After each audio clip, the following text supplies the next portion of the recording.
Sudhakantha doctor Bhupen হাজৰিকাৰ এটা আপুৰুগীয়া গীত শুনিম। মই ডক্টৰ অনিল শইকীয়া ছাৰৰ ঘৰত আছো।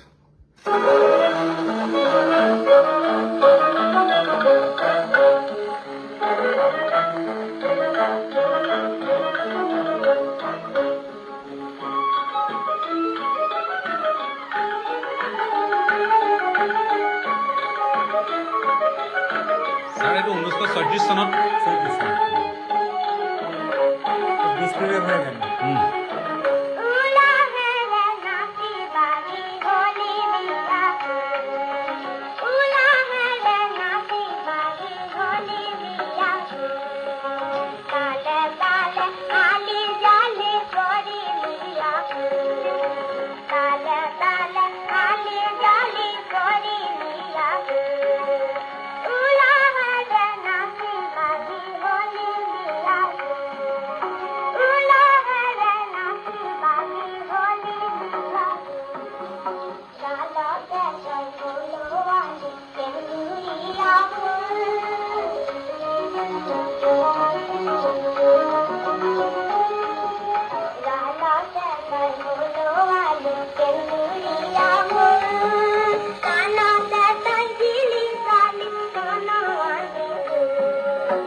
ছাৰ ইমান পুৰণি গ্ৰামোফোন ৰেকৰ্ড শুনিলোঁ।